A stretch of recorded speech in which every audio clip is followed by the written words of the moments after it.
बिस्मिल्लाहिर्रहमानिर्रहीम। Dear students, अस्सलाम वालेकुम। My name is Rehan Sadiq. बेटा, आज आप जो हम सवाल करने जा रहे हैं उसमें ओपनिंग बैलेंस शीट का डाटा किस तरीके से और दे सकता है उस पर बात होगी। इसमें हमने कुछ और चीज़ों का भी इजाफा किया है, कैपिटलाइज आइटम का भी इजाफा किया है ताकि आपको आइडिया हो जाए कैपिटलाइज आइटम क्या होती है। अच्छा, एक चीज़ और आएगी इसमें, मैंने एक स्टॉक जनरेट करने की कोशिश की है कि किसी चीज़ का अगर स्टॉक दे दिया जाए, क्लोजिंग स्टॉक दे दिया जाए या एंड पे कोई चीज़ बच जाती है तो उसका ट्रीटमेंट क्या है। तो ये आप इस सवाल में आप सारी चीज़ें देखेंगे, उसको मेमोराइज कीजिएगा, देखिएगा, आपको समझ में आ जाएंगी। अब सवाल की तरफ चलते हैं। Receipts and payment account of the Officers Club for the year ended 31st December 2005. Again remember this thing कि आपके पास जो करंट ईयर है वो 2005 है। अब रिसीट्स एंड पेमेंट गिवन है। पहले मैं रिसीट साइड सारी पढ़ूंगा, आपको बता दूंगा कौन सी चीज़ कहाँ जाएगी, फिर पेमेंट साइड पे चलेंगे। बेटा, बैलेंस बीडी है, अब तो याद हो जाना चाहिए। ओपनिंग बैलेंस शीट में जाएगा एसेट साइड पर। सब्सक्रिप्शन है, अभी तक इनकम है आपकी। एंट्रेंस फी भी अभी तक इनकम शो हो रही है जब तक हम एडजस्टमेंट नहीं पढ़ लेते। Sales of old magazine income है, इंटरेस्ट और इन्वेस्टमेंट इनकम है, मिसलेनियस रिसीट्स इनकम है, लाइफ मेंबरशिप फी इनकम है। फिलहाल अगर कुछ ना लिखा हो तो हम इसे इनकम ट्रीट कर सकते हैं। इसके बाद सैलरीज हैं, एक्सपेंस है, टेलीफोन चार्जेस एक्सपेंस है, इंश्योरेंस पेड अप टू। ये मैंने आपको फिर एक पहले भी इसका मैंने एक सवाल कराया था आपको, उसमें यही चीज़ एडजस्टमेंट में लिखी थी। आज मैंने उसे रिसीट्स एंड पेमेंट अकाउंट के अंदर शो कर दिया है कि इंश्योरेंस जो है अप टू आपने पे कर दी है 30 जून 2006। रिमेंबर, ये 6 है और ये क्या है बेटा, 5 है। इसका मतलब है आने वाले 6 महीने की आपने इंश्योरेंस दे दी है। तो लास्ट टाइम मैंने आपसे बात की थी कि जब ऐसा कोई स्पैन आता है ये पूरे 1 साल का होता है, तो बड़ा सीधा सा यहाँ पे रूल लगा सकते हैं आप कि अगर 6 महीने की आगे दे दी है, इसका मतलब है हमारे 2005 का एक्सपेंस है 6 महीने का, वो बनेंगे 600। कॉमन सेंस की बात है, बाकी की टोटल अमाउंट 1200 है। एक ये इसमें बहुत इंपॉर्टेंट एरिया है, ये बोर्ड में भी आ चुका है। सब्सक्रिप्शन आप पे कर रहे हैं, सब्सक्रिप्शन टू न्यूज़पेपर आप पे कर रहे हैं किसी को। बच्चे बाद दफा सिर्फ सब्सक्रिप्शन याद रखते हैं और इसे उठा के इनकम में लिख देते हैं। रेंट एंड रेट्स है, स्पोर्ट्स मटेरियल परचेज है, उसके बाद फर्नीचर। फिर यहां मैंने एक डेट दी आपको, इसका मतलब है ये फर्नीचर परचेज हुआ 30 सितंबर। अगर आपको डेप्रिसिएशन के बारे में सारी इंफॉर्मेशन याद है तो ये 30 सितंबर को परचेज हुआ, तो इस्तेमाल कब हुआ, सितंबर निकाल दें। अक्टूबर, नवंबर एंड दिसंबर, ये 3 महीने यूज होगा। इस पर डेप्रिसिएशन 3 महीने की आएगी। क्लोजिंग बैलेंस कहां जाएगा, closing balance sheet asset side. ये आपके पास कुछ इंफॉर्मेशन हैं जो मैंने आपके सामने सवाल में दे दी। अब मैं एडजस्टमेंट्स पढ़ने जा रहा हूं जिससे मुझे अंदाजा होगा कि हमें किस आइटम के साथ क्या करना है। बेटा, ये देखिए यहाँ लिखा हुआ है December 31, 2004। इसका मतलब है इसका ताल्लुक लास्ट ईयर से है। अब लास्ट ईयर की इन्वेस्टमेंट पड़ी थी 10,000, इसका मतलब है लास्ट ईयर का कोई भी एसेट हो, ये भी एसेट है, ये भी एसेट है, ये भी एसेट है, ये सारे एसेट्स हैं इस पर। सब्सक्रिप्शन क्योंकि इसकी बात कर रहा है, ये आपका एसेट है, न्यूज़पेपर की बात नहीं की, ये सारे एसेट्स हैं। जब आप ओपनिंग बैलेंस शीट बनाएंगे तो ये 3 एसेट्स आपको नजर आ रहे हैं, ये 3 एसेट्स आपको नजर आ रहे हैं। कहां जाएंगे, ओपनिंग बैलेंस शीट में। और चौथा एसेट कौन सा है, ये। यूं समझ लें आपके लास्ट ईयर के तमाम एसेट्स मुकम्मल हैं। आप चाहें इन सबको ऐड करें, उसको ऐड करें, तो आप अपना ओपनिंग कैपिटल फंड निकाल सकते हैं। जब मैं इसकी कैलकुलेशन करके दिखाऊंगा, इन फिगर्स को आप मेमोराइज रखिएगा। अब साल के आखिर में क्या हुआ, सब्सक्रिप्शन ड्यू थी 2500, इंटरेस्ट और इन्वेस्टमेंट ड्यू था 500, स्टॉक ऑफ स्पोर्ट्स मटेरियल, ये है बेटा एंडिंग का स्टॉक, ये स्टॉक ऑफ स्पोर्ट्स मटेरियल 2000। इसका मतलब है ये जो आपने स्पोर्ट्स का मटेरियल परचेज किया था 6000, इसमें से 2000 बच गया। जब ये बच जाएगा तो हम इसे माइनस कर देंगे इसमें से और हमारे पास बाकी आएगा एक्सपेंस। भाई देखे ना, आपने तो 6000 खर्चा किया लेकिन उसमें से 2000 बच गया, तो एक्चुअल एक्सपेंस कितना हुआ, 4000 का। उसके बाद डेप्रिसिएट करें फर्नीचर एंड बिल्डिंग एट 10%। अब हमें मालूम है बिल्डिंग तो पड़ी हुई है साल के शुरू में, इस पे पूरे 12 महीने की डेप्रिसिएशन चार्ज होगी, लेकिन फर्नीचर जो है ये अभी परचेज किया था, इस पे 3 महीने की डेप्रिसिएशन चार्ज होगी 10% के हिसाब से। And this is the very much important point now. Capitalise करें जी किसको, एंट्रेंस फी को एंड लाइफ मेंबरशिप फी। मैंने आपको पहले भी बताया था अगर याद नहीं तो फिर देख लीजिएगा। जो कैपिटलाइज आइटम होती हैं इसका मतलब है आप उसे कैरी करें टू बैलेंस शीट।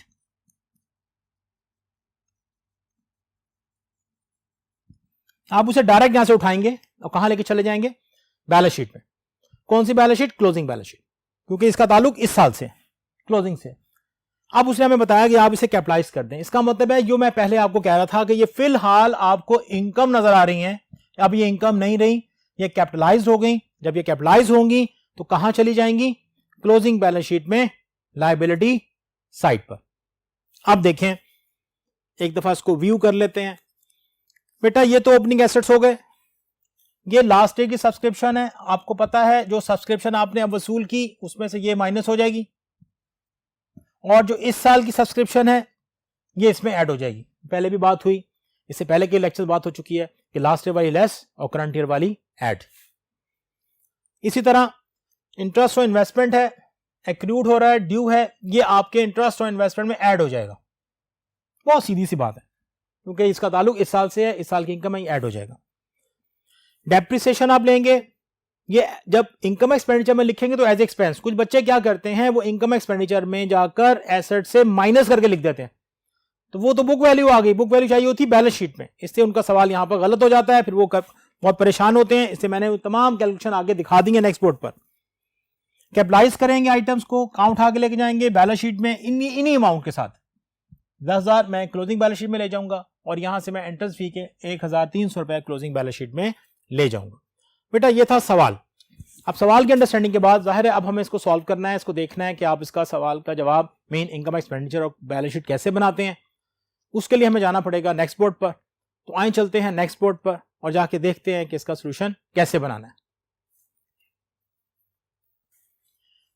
नहीं जी, ऑफिसर्स क्लब है, पहले भी कई दफा बात हो चुकी है। अकाउंटिंग में जो भी आप सवाल हल करते हैं उस पर उसकी हेडिंग जो है 3 लाइनों पर मुश्तमिल होती है। पहली, आप किसके लिए बना रहे हैं, दूसरी आप क्या बना रहे हैं, तीसरी कब तक के लिए बना रहे हैं। क्योंकि जो इनकम एक्सपेंडिचर अकाउंट होता है ये फॉर द ईयर होता है, ये फॉर द ईयर होता है।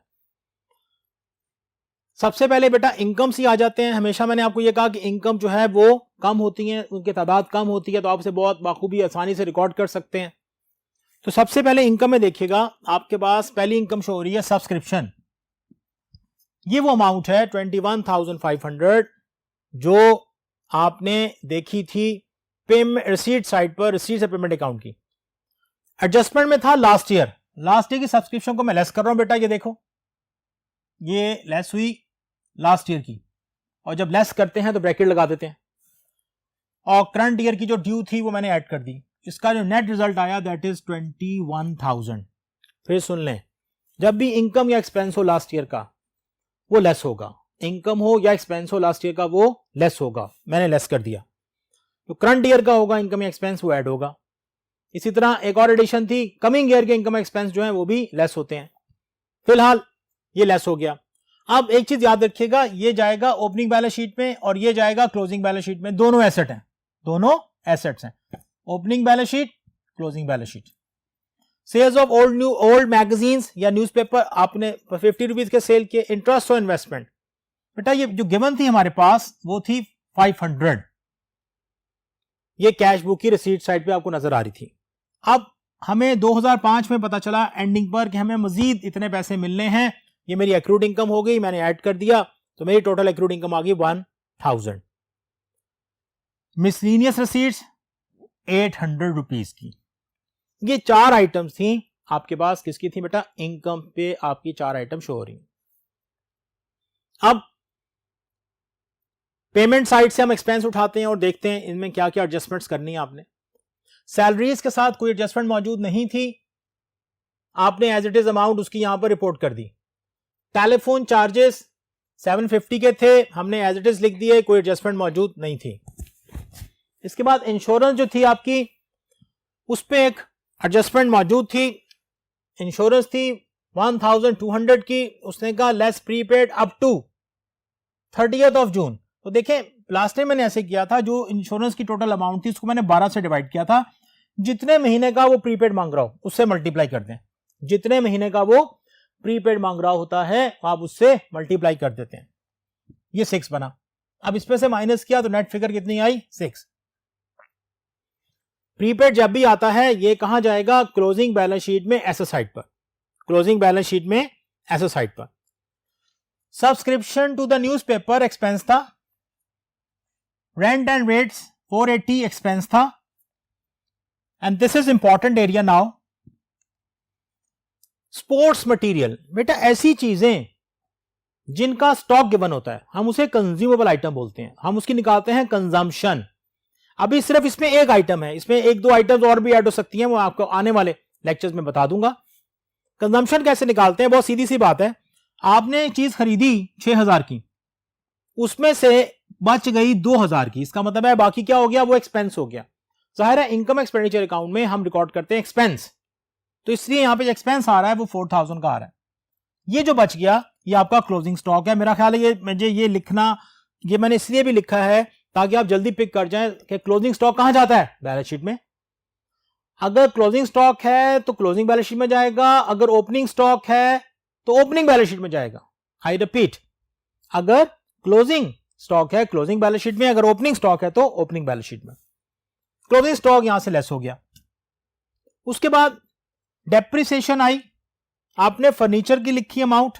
अगर आपने लास्ट बोर्ड पे देखा हो कि फर्नीचर जो हमने परचेज किया था वो 30 सितंबर को किया था, उस पर 3 माह की डेप्रिसिएशन है, रेट हमारे पास गिवन था 10%, तो ये आया 375। बिल्डिंग क्योंकि साल के शुरू में मौजूद थी, पूरा साल इस्तेमाल हुई, पूरा साल इस्तेमाल होने के बाद आप जब डेप्रिसिएशन चार्ज करेंगे पूरे साल की करेंगे, तो 10% आपने 12/12 लिया और ये कितना आया 2500। दोनों का जब आपने एग्रीगेट किया 2875। ये अक्सर मैं इस तरह बताता हूं, 2 या 3 एसेट्स की अगर डेप्रिसिएशन आ रही हो तो आप उन्हें एक्यूमुलेट करते हैं, इकट्ठा करते हैं, ऐड करते हैं और मेन कॉलम में ले जाते हैं। अब बेटा अब जब आप ये तमाम इनकम एक्सपेंडिचर लिख दें तो फिर अगला स्टेप हमारे पास सरप्लस और डेफिसिट निकालने का होता है। अब लिखने से पहले ना आपने एक तसल्ली करनी है। मैंने आपको बहुत पहले बहुत दफा बता चुका हूं कि अगर आपने ओपनिंग बैलेंस शीट और क्लोजिंग बैलेंस शीट की आइटम्स को निशान लगा लिया है तो बाकी सारी इनकम एक्सपेंडिचर की थी वो मैं सारी यहां ले आया। अब जो आइटम भी बची हैं वो ओपनिंग या क्लोजिंग बैलेंस शीट की होंगी, और जब मैं उसमें से ओपनिंग बैलेंस शीट बना लूंगा तो बाकी जो कुछ भी डाटा बचेगा वो किसका होगा, क्लोजिंग बैलेंस शीट का होगा। अब आप देखें, अब मैंने साइड को ऐड किया 21,000 plus 50 plus 1,000 plus 800 and total becomes 22,850। आप अपने कैलकुलेटर पर ये टोटल लिखेंगे और 1 बाय 1 इन एक्सपेंसेस को उसमें से माइनस करते जाएंगे। कुछ बच्चे ना ये बात समझ नहीं पा रहे होते, भाई आप ये टोटल लिखें 22,850 लिख दिया। अब 1 बाय 1 आपने जितने माइनस करने हैं वो ये हैं, 3,600 माइनस करें, फिर माइनस करें 750, फिर आप माइनस करें 600, फिर आप माइनस करें 640, फिर 480, फिर 4000 एंड फिर 2875 and your result would be 9905 9905 आपके पास सरप्लस होगा, जिससे हम ट्रांसफर करेंगे किसमें, कैपिटल फंड अकाउंट में। अब बेटा हमेशा आपके पास जब आप इनकम एक्सपेंडिचर अकाउंट बनाओगे तो आपके पास कुछ जगह बचेगी, आप वहां पर अपने ओपनिंग कैपिटल फंड की वर्किंग कर सकते हैं। अब मैंने अभी जब सवाल पढ़ रहा था पहले बोर्ड से, मैंने कहा था कि आप ये 4 चीजें ढूंढ लें, आप इनको ऐड करें तो आपके पास ओपनिंग कैपिटल फंड आ जाएगा, क्योंकि उसमें कोई लायबिलिटी मौजूद नहीं थी। अब देखते हैं एक्यूमुलेटेड फंड एसेट्स, ये कैश है जो आपके वहां पर बैलेंस बीडी था, सब्सक्रिप्शन ये आप में लिखी हुई थी, लास्ट ईयर की थी बेटा 2004 की, इसी तरह बिल्डिंग भी 2004 की थी, इन्वेस्टमेंट भी 2004 की थी, क्योंकि हमने पढ़ा हुआ है कि हम यहां पे कौन से एसेट लिखते हैं, जो लास्ट ईयर एसेट्स होते हैं, उनमें अगर इनकम है लास्ट ईयर की तो वो एसेट कहलाती है, और लेकिन अगर कोई एक्सपेंस है लास्ट ईयर का तो वो लायबिलिटी कहलाती है। तो फिलहाल हमारे पास ये 4 चीजें थी, आपने इन 4 चीजों को सम किया, आपके पास जो आपका एक्यूमुलेटेड फंड ओपनिंग आया वो आया 46,000। तो जब भी आप इनकम एक्सपेंडिचर अकाउंट बनाएं उसके नीचे आपके पास नॉर्मली इतनी जगह बच जाती है कि आप बहुत आराम से ये छोटी छोटी कैलकुलेशन परफॉर्म कर सकते हैं। अब जब ये काम हो जाए तब आप क्या करेंगे, आप जाएंगे अब क्लोजिंग बैलेंस शीट की तरफ, जो हमारे इसके नेक्स्ट बोर्ड पे अवेलेबल है। अब हम चलते हैं अपने नेक्स्ट बोर्ड पर और देखते हैं कि क्लोजिंग बैलेंस शीट को कैसे हमने ड्राफ्ट करना है। तो आइए चले नेक्स्ट बोर्ड पर। बैलेंस शीट पर बेटा उसी तरह हेडिंग्स, हम किसके लिए बैलेंस शीट बना रहे हैं? ऑफिसर्स क्लब की। क्या बना रहे हैं? Balance sheet. कब तक की? As on that date. सबसे पहले मैंने ये हेडिंग दी करंट एसेट्स की। अब इनको ध्यान से आपने देखना है, मैंने शायद पहले भी, इससे पहले लेक्चर में भी एक तरतीब बताई थी, उसी को मैं फॉलो करूंगा। कैश आपके पास था क्लोजिंग, कैश का क्लोजिंग बैलेंस है। ये कौन सा बैलेंस है? Closing balance 14,480। कैश, कैश के बाद आता है बैंक, बैंक के बाद आता है बिल रिसीवेबल, बिल रिसीवेबल बाद आता है डेटर्स, और डेटर बाद आता है स्टॉक। बेटा इसलिए मैंने यहां पे स्टॉक पहले लिखा है। क्या लिखा है? स्टॉक। स्टॉक और मटेरियल मौजूद था हमारे पास 2000। इसके बाद आपके पास दो हेड्स आते हैं, एक आता है एक्रूड इनकम का हेड और एक आता है प्रीपेड एक्सपेंस का हेड। तो एक्रूड इनकम का मैंने इसलिए हेड बना लिया, आपके पास दो एक्रूड इनकम थी। देखिए इनकम एक्रूड वो होती है जो इस साल हम इनकम एक्सपेंडिचर में ऐड कर रहे हो। एक तो ये हमने ऐड किया और एक हमने ये इंटरेस्ट और इन्वेस्टमेंट को ऐड किया। तो टोटल इनका एग्रीगेट कितना आया? 3000। प्रीपेड इंश्योरेंस, आपको याद होगा कि इसका ताल्लुक नेक्स्ट ईयर से था। हम हमेशा ये कहते हैं कि इनकम एक्सपेंडिचर अकाउंट में आने वाले साल और गुजरे हुए साल के इनकम हो या एक्सपेंस हो लेस करते हैं। तो प्रीपेड का ताल्लुक 2006 से था। आधी अमाउंट हमने प्रीपेड कर दी थी क्योंकि 30 जून तक पे कर दिया था। तो हमने क्या किया, वहां जो प्रीपेड हमने लेस किया था वहां यहां लाकर हमने उसे एज इट इज लिख दिया। ये आपके पास करंट एसेट की तरतीब है। फिर सुन लें, देखिए पहले कैश होता है, फिर बैंक होता है। कैश और बैंक अक्सर मिलेंगे आपको। उसके बाद बात आती है बिल रिसीवेबल, वो यहां पे इस तरह अवेलेबल नहीं होता। फिर डेटर्स, और डेटर्स के बाद आता है स्टॉक। तो इसका मतलब है बैंक के बाद आप डायरेक्ट मूव करेंगे स्टॉक पर। उसके बाद अगली हेडिंग एक्रूड इनकम, और एक्रूड इनकम के बाद आपके पास प्रीपेड एक्सपेंसेस। जब ये मुकम्मल हो जाएगा तो आपके करंट एसेट्स का पोर्शन है। उसके बाद आप हेडिंग देंगे फिक्स एसेट्स। फिक्स एसेट में फर्नीचर और बिल्डिंग हमारे पास मौजूद हैं। हमने पहले फर्नीचर लिखा 15,000 का, उसकी डेप्रिसिएशन जो आपने निकाली थी 3 महीनों के लिए 375, वो मैंने लेस कर दी। ऐसा काम आपने सिग्नेट सिस्टम में बहुत दफा किया। तो 14,625। उसके बाद बिल्डिंग थी आपके पास 25,000 की, उसकी डेप्रिसिएशन बनी 2,500, माइनस की आपने तो 22,500। अब रह गई थी बेटा एक इन्वेस्टमेंट। इन्वेस्टमेंट जो है ना ये लॉन्ग टर्म है, फिक्स एसेट में आती है, इसे मैंने इसको इसके बाद ही लिख दिया। ये है 10,000 क्योंकि इस पे आपने इंटरेस्ट भी अर्न किया है। ये शॉर्ट टर्म नहीं है, ये लॉन्ग टर्म है। अब आपके पास total assets cash, stock of material, accrued income, interest on investment, subscription accrued income का हिस्सा थे, प्रीपेड, फिक्स में दो एसेट फर्नीचर एंड बिल्डिंग, उसके बाद इन्वेस्टमेंट। इन ये आपके पास तमाम वो एसेट्स थे जिसका ताल्लुक आपकी क्लोजिंग बैलेंस शीट से था। अब आपने यहां पे एक चीज नहीं देखी थी, कैपिटलाइज आइटम। मैंने वहां आपको बताया था अगर वो किसी आइटम को कैपिटलाइज कह दे, अभी तो मैंने फुल्ली कैपिटलाइज किया है, फुल्ली कैपिटलाइज किया है, मैंने पहले भी बताया था अगर किसी आइटम को कैपिटलाइज कर दे वो सारी की सारी उठा के बैलेंस शीट में ले जाएंगे। बाद दफा पूरी लेके जाते हैं, बाद दफा उसका कोई पोर्शन लेके जाते हैं, बाद दफा उसका कोई हिस्सा, पार्शियल पेमेंट, पार्शियल अमाउंट लेके जाते हैं। तो इस वक्त उसने हमें कहा कि कैपिटलाइज कर दें, तो हमने सारी की सारी अमाउंट जो है वो उसे क्या कर दिया बेटा, कैपिटलाइज कर दिया। यहां पर जो एंट्रेंस फी थी वो थी आपकी 1300 रुपए की, लाइफ मेंबरशिप फी थी वो थी 10,000 की। तो हमने कैपिटलाइज की हेडिंग दी, दोनों को यहां लिखा और सम करके आगे लिख दिया। इसके बाद और हमारे पास कोई और लायबिलिटीज मौजूद नहीं थी। हमने क्या किया, हमने यहां पे एक्यूमुलेटेड फंड की हेडिंग दी, बैलेंस बीडी। बेटा जब भी एक्यूमुलेटेड फंड, क्योंकि जाहिर है ये ओपनिंग बैलेंस है किसका, एक्यूमुलेटेड फंड का। जब एक्यूमुलेटेड फंड का आपको ओपनिंग बैलेंस दिया हो तो आप क्या करते हैं, उसे एज इट इज यहां पे लाके लिख देते हैं। ये मैंने जो कैलकुलेट किया था आपको याद होगा लास्ट बोर्ड पर 46,000, मैंने वो अमाउंट आपके सामने यहां पर लिख दी। अब जो सरप्लस है वो इसमें ऐड होता है क्योंकि वहां लिखा था surplus transfer to capital fund, तो जाहिर है सरप्लस में ऐड होगा। अगर यहां पे डेफिसिट आ जाए तो वो क्या होगा, यहां से लेस होगा। अगर यहां पे क्या आ जाए, डेफिसिट आ जाए, तो बेटा वो इस जगह से क्या होगा, लेस होगा। अब आपने इसको ऐड किया, आपके पास अमाउंट आई 55,905। अब यहां पे दो फिगर्स हैं, इनको ऐड किया ये आया, और यहां पर आपके पास जितनी फिगर्स थी इनको ऐड किया और ये आया, और जो बैलेंस शीट इज एग्री, यहां पे बैलेंस शीट आपकी एग्री होगी। नहीं जी, इस सवाल में आपने जो दो चार चीजें नहीं पढ़ी हैं, जो बातें नहीं सुनी हैं, वो क्या थी, एक तो आपको कैपिटलाइज आइटम का मैंने बताया, एक मैंने आपको बताया स्टॉक का। अगर किसी भी आइटम का स्टॉक पड़ा हो तो आप क्या करेंगे, उसे इनकम एक्सपेंडिचर से उस अमाउंट से लेस करेंगे और क्लोजिंग बैलेंस शीट में जाके ऐसे साइड पर लिख देंगे। इनकम एंड एक्सपेंडिचर अकाउंट से क्या करेंगे, लेस करेंगे और बैलेंस शीट में क्या करेंगे, लिखेंगे। इसी तरह जिस आइटम को कैपिटलाइज किया जाए वो क्या होगी, वो क्लोजिंग बैलेंस शीट में लायबिलिटी साइड पे आएगी। अब कैपिटलाइज दो तरीके से होती है, या तो आप फुल अमाउंट लेके आते हो या उसका पार्शियल अमाउंट या कुछ हिस्सा यहां पर लेके आते हो। बेटा अब इन्हीं एडजस्टमेंट के साथ हम मजीद प्रैक्टिस करेंगे ताकि ये चीजें आपको अच्छी तरह समझ में आ जाएं। कोई नई टर्मिनोलॉजी का इस्तेमाल करके देखेंगे, किसी का नया हेड इस्तेमाल हो रहा होगा, सब चीजें यही हैं। कोई एक आध नया एक्सपेंस इंट्रोड्यूस हो जाएगा, कोई एक आध नया एसेट इंट्रोड्यूस हो जाएगा आपके सामने। तो बेटा अब हमने इन्हीं चीजों की प्रैक्टिस करनी है।